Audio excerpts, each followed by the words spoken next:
Welcome to Love God, Love Others. Knowing the history of sacrifice and offering for atonement makes one far more joyful and grateful for God sending His one and only Son to save us all. Thanks to Jesus' ultimate sacrifice, Love God, Love Others takes on a far, far deeper meaning. Today, we continue Leviticus with chapters 11 through 14. Leviticus 11 explain what the Israelites could eat. You must distinguish between the unclean and the clean, between living creatures that may be eaten and those that may not be eaten. You may eat any animal that has a split hoof completely divided and that chews the cud. Of all the creatures living in the water of the seas and the streams, you may eat any that have fins and scales. Only certain birds and insects could be eaten. Animals that walked on paws are unclean. Do not make yourselves unclean by any creature that moves about the ground. Praise God for Acts 10's message of no favoritism, unclean or clean, Jew or Gentile. Question: do I reach out to others no matter our differences? Leviticus 12 talks about purification after childbirth. He shall offer them before the Lord to make atonement for her.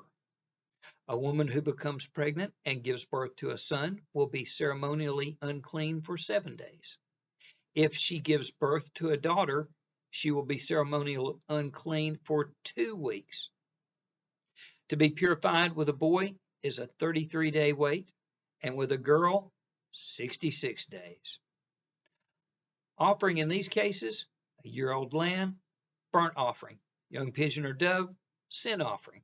Or, if you can't afford those, 2 doves or 2 young pigeons, one for a burnt offering, one for a sin offering.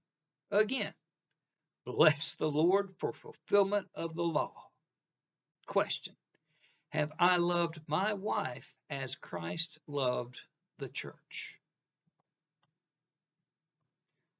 Leviticus 13 tells how the priest deals with medical issues of the skin. When anyone has a swelling or a rash or a bright spot on his skin that may become an infectious skin disease, he must be brought to Aaron the priest or to one of his sons that is a priest. Uncleanliness reminded them of sin. It specifies, dependent on the sore, spot, or itch, he must wash his clothes and he will be clean. If not, he is separated until clean.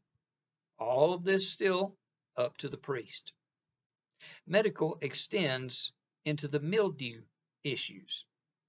If mildew spreads destructively on materials, he must burn up the clothing, material, or leather. If it doesn't spread, it is to be washed and rechecked, the spots torn out. Question: can I thank my pastor for all he does? Leviticus 14 gets quite specific for disease treatment. The priest examines him outside the camp.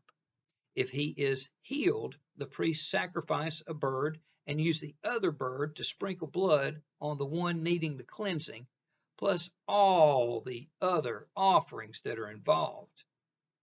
The person to be cleansed must wash his clothes, shave all his hair, and bathe, then is ceremonially clean.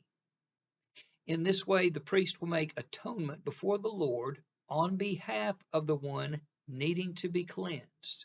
Oh, and mildew, we're talking about in the home.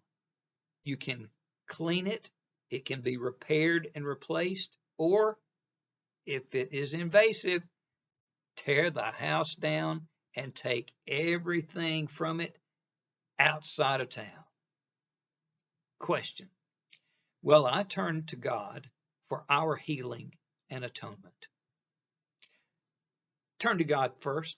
Let Christ wash you white as snow, writing your name in the Lamb's book of life, and heal you in full.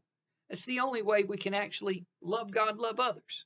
Everything else is the opportunity to do these two. Until next time.